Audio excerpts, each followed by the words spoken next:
So hello guys, welcome back to my YouTube channel Be English Speaker. Here today the topic is Hindi. इस video में हम हिंदी के रस छंद अलंकार जानेंगे।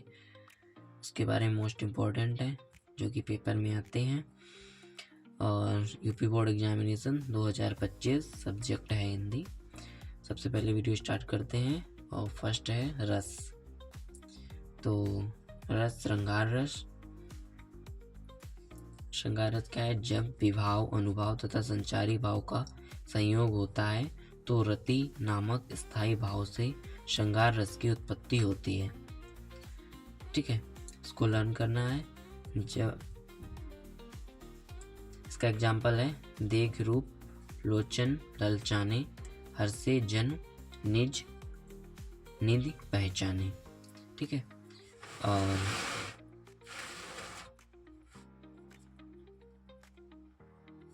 इसका सेकेंड एग्जाम्पल है कहत नटत रीझत खिजत मिलत खिलत लजियात भरे भवन में करत हैं नैननु ही सब बात। ठीक है, ये इसके दो एग्जाम्पल हैं, इसको लर्न करना है। एंड सेकेंड हमारा रस है करुण रस। जब विभाव, अनुभाव तथा संचारी भाव का संयोग होता है तो शोक नामक स्थायी भाव से करुण रस की उत्पत्ति होती है। ठीक है, इसमें भी ये सेम ही लाइन है दोनों में, जब विभाव, अनुभाव तथा संचारी भाव का संयोग होता है। उसके बाद में इसमें क्या है, डिफरेंट क्या है, जो शोक नामक स्थायी भाव से करुण रस की उत्पत्ति करता है। और श्रृंगार रस में क्या है, इसमें क्या है, जो रति नामक स्थायी भाव श्रृंगार रस की उत्पत्ति होती है। ठीक है, एंड करुण रस का एग्जाम्पल है ये चिट्ठी ना कोई संदेश, जाने वो कौन सा देश जहाँ तुम चलेगा। ये फिल्मी सॉन्ग है, आपको इजीली याद भी हो जाएगा। ठीक है, एंड थर्ड रस है वीर रस। जब विभाव, अनुभाव तथा संचारी भाव का संयोग होता है। ये सेम लाइन, रसों में ये सेम ही लाइन रहेगी, कोई सा भी रस आएगा तो एग्जाम में। तो उत्साह नामक स्थायी भाव से वीर रस की उत्पत्ति होती है। इसमें मेनली आपको ये याद रखना है, श्रृंगार रस का जो स्थायी भाव है वो है संयोग, और करुण रस का स्थायी भाव है शोक, एंड वीर रस का स्थायी भाव है उत्साह। ठीक है, ये वीर रस का एग्जाम्पल है अमर्त्य वीर पुत्र हो, दृढ़ प्रतिज्ञ सोच सो, प्रशस्त पुण्य पंथ है, बड़े चलो बड़े चलो। ठीक है, ये हमारे 3 रस थे जो कि हमने उनकी जो डेफिनेशन है वो भी लिख दी है। ठीक है, उसके एग्जाम्पल भी दिए हैं और श्रृंगार रस के डबल एग्जाम्पल हैं, तो आपको एग्जाम्पल तैयार लेने हैं, ये एग्जाम्पल तैयार कर लेने हैं। ठीक है, एंड सेकंड है छंद। हमारा दूसरा टॉपिक है वो है छंद। छंद में क्या है, दोहा है। ठीक है, दोहा में क्या है, यह एक अर्ध सममात्रिक छंद है। इसमें 4 चरण होते हैं। पहले और तीसरे चरण में 13-13 मात्राएं तथा दूसरे और चौथे चरण में 11-11 मात्राएं होती हैं तथा इनके तुक मिलते हैं। ठीक है, और इसका एग्जाम्पल है लसत मंज मुनि मंडली, मध्य सी रघुचंद, ज्ञान सभा जनुतनु धरे, भगति सच्चिदानंद। ठीक है, ये दोहा का एग्जाम्पल है और ये दोहा की डेफिनेशन है। ठीक है, आपको तैयार कर लेना है। एंड सेकेंड छंद है हमारा चौपाई। ठीक है, चौपाई की डेफिनेशन क्या है, यह एक सममात्रिक छंद है। इसमें 4 चरण होते हैं और प्रत्येक चरण में 16 मात्राएं होती हैं। चरणों के अंत में जगड़ अथवा तगड़ होने से इनका सौंदर्य नष्ट हो जाता है।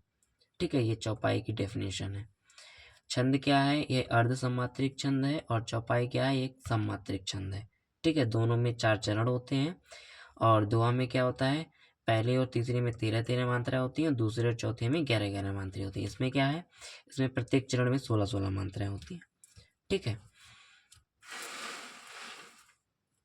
एंड चौपाई का जो एग्जाम्पल है वो है निरख सिद्ध साधक अनुरागे, सहेज सनेऊ सराहन लागे, होत न भूतल भाऊ भरत को, अचर सचर भर अचर करत को।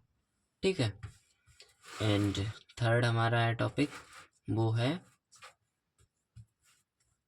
अलंकार। ठीक है, अलंकार फर्स्ट क्या है, अनुप्रास अलंकार। अनुप्रास अलंकार की डेफिनेशन क्या है, जहां पर किसी एक ही व्यंजन की आवृत्ति बार बार हो ठीक है। वहाँ पर अनुप्रास अलंकार होता है। ठीक है। इसका एग्जाम्पल है तरिन तनुजा तर तमाल तरुवर बहु छाय। इसमें कौन से जो व्यंजन की कौन सी आवृत्ति बार बार हुई है? ता शब्द की। तरन तनुजा तट तमाल तरुवर बहु छाय, इनमें ता कितनी बार आया है? 5 बार ता आया है। ठीक है। एंड सेकेंड क्या है? सेकेंड अलंकार हमारा है यमक अलंकार। इसकी डेफिनेशन क्या है? जहां पर शब्दों की आवृत्ति बार बार हो लेकिन उनके अर्थ भिन्न भिन्न हों, वहां पर यमक अलंकार होता है। ठीक है। इसका एग्जाम्पल क्या है? कनक कनकते सौगुनी मादकता अधिका है। ठीक है। ये यमक अलंकार का एग्जाम्पल है। ठीक है। एंड थर्ड अलंकार क्या है? थर्ड अलंकार है उत्प्रेक्षा अलंकार। जहां पर उपमेय और उपमान को भिन्नता जानते हुए भी उपमेय में उपमान की संभावना की जाए, वहां पर उत्प्रेक्षा अलंकार होता है। मनुमानो जनुजानो आदि इसके वाचक शब्द होते हैं। ठीक है। यहाँ पे स्टार्टिंग की लाइन है ये, जहां पर उपमेय और उपमान की भिन्नता जानते हुए। ये आप अगर ना भी लिखें तो कोई बात नहीं। ठीक है। ऐसे स्टार्ट कर सकते हैं, जहां पर उपमेय और उपमान की संभावना की जाए वहां पर उत्प्रेक्षा अलंकार होता है। मनुमानु जनुजानु आदि इसके वाचक शब्द होते हैं। ठीक है। उत्प्रेक्षा अलंकार। इसका एग्जाम्पल क्या है? सोह तोड़े पीत पटु श्याम सलोने गात मनो नील मणि शैल पर आतप पर्यो प्रभात। ठीक है। ये हमारे रसछंद अलंकार थे, जो कि मोस्ट इंपॉर्टेंट टॉपिक होते हैं बोर्ड एग्जाम्स में। हिंदी में ये आते फिक्शी होते हैं। आपको वीडियो कैसा लगा कमेंट में बताएं। And thanks for watching.